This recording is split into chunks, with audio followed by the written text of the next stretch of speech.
Hello and welcome to Tech24. I'm Annelise Borges. Coming up, forget everything you know about operating your personal computer. Windows 8 has arrived.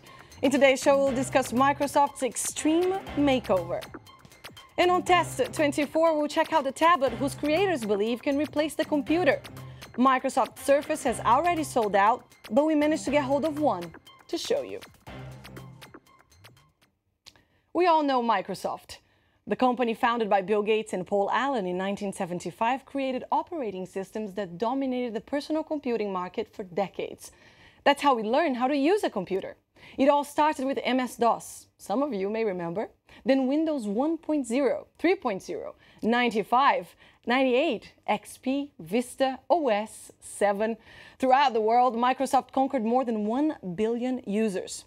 People that learned and got used to a certain way of doing things in their PCs.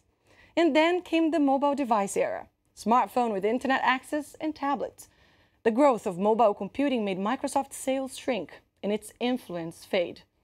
But the giant has awoken. Microsoft is launching Windows 8 and has put together a massive marketing campaign to promote it. Some say Microsoft might be spending as much as $1.8 billion US. Just to put that in perspective, in 2008, the Obama campaign spent a mere $730 million. Events were held all over the world last week to celebrate Microsoft and its bold reinvention. It is a radical makeover. The Start menu is gone, replaced by a colorful grid of rectangles that display the applications. Spotlight on the touchscreen. It has been hailed as the most radical redesign since Windows 95, and that was 17 years ago. In an exclusive interview with Tech24, this is what Jean-Philippe Courtois, president of Microsoft International, had to say about the new project.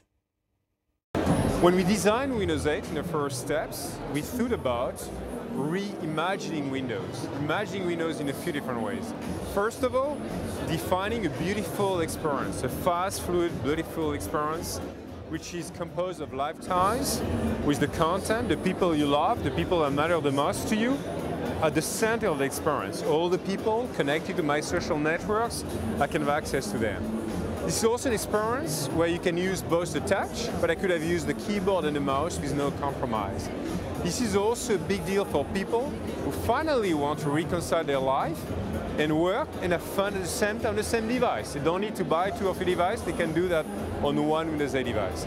So at the end of the day, it's a beautiful, fast, fluid, no compromise experience.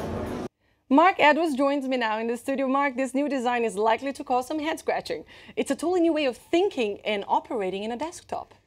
I mean, to be honest, there's always going to be a lot of detractors, a lot of haters out there who think, why are they making this change? You know, at the end of the day, everybody's ever used a computer. As you said earlier, we know exactly, we've learnt through Windows, through Microsoft. And now what they're doing is they're bringing a huge change. Now Microsoft feel that they need to really align themselves, align their operating systems and their hardware, much in the same way, dare I say it, as Apple has done already. And I don't think it's a huge change, but then again, as we said, the advent of smartphones and tablets, people are more used to using tiles, to using tablets and being able to swipe through. I think people will get used to it. And as you've said, they've already sold out. There's going to be a lot of people wanting to get their hands on the latest version of this. This strategy was risky, but they had to do something to position themselves in the mobile business.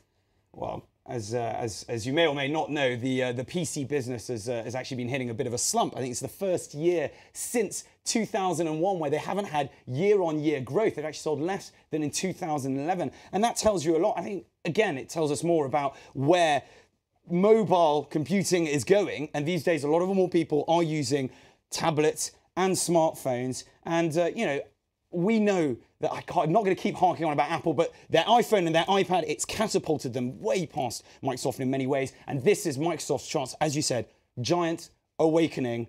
And it's an exciting time for them, I think. But it's not exactly make or break for Microsoft. The company still earns the majority of its money from licensing software to business. It took $24 billion in revenues and posted $15.8 billion in operating income in 2011.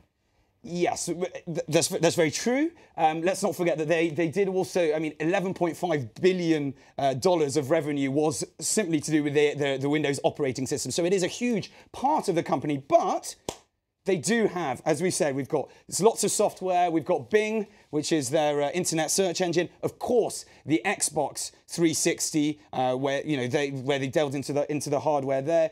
Digital services market with MSN, and mobile phones with the Windows Phone operating system. So they have got a lot of diversification. But in many ways, what Windows 8 is going to do is kind of link all of these different aspects together. We're going to be running it through. You have your Xbox, your tablet, your Windows phone. It's an exciting time. It's a big deal. And Microsoft is not the only one, not the only company betting on the success of touchscreen technology. Hardware makers such as HP and Acer have chosen to follow. They're the ones developing these new laptops, the next generation of laptops that will make this gamble a reality.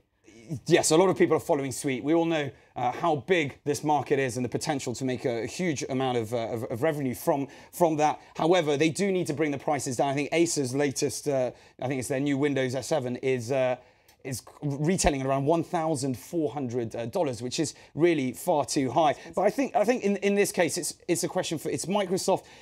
They blew a trail. They were the trailblazers initially. They've kind of possibly been on the back burner with Apple coming through, but this is going to be their chance to show the world again why they became at one point the most valuable company in the world. Thanks for that, Mark. We'll move on now because it's time for Test 24.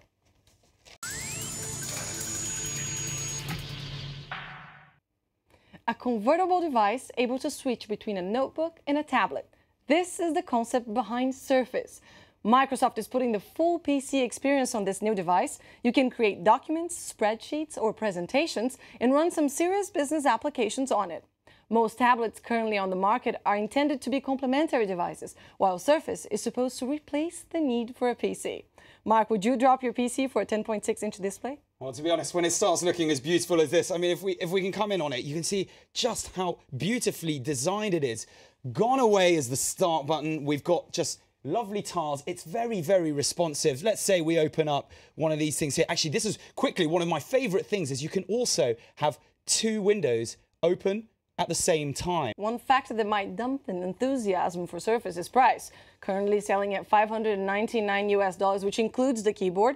Also the fact that it's available for purchase only in a limited number of Microsoft stores and online. A double-edged sword. Yes, it's pricey. That's a lot to pay if you're paying for a tablet. Maybe slightly less if you're thinking you're paying for a PC as well. But ultimately, it's going to be a must-have product. We've said it's already sold out. You can only buy them at certain places. That could be a very sly bit of marketing there, because once you've got a product, like when the iPhone or the iPad came out, everybody wanted one. Then there was the big hype over the Samsung Galaxy. Suddenly, everybody wants one of those.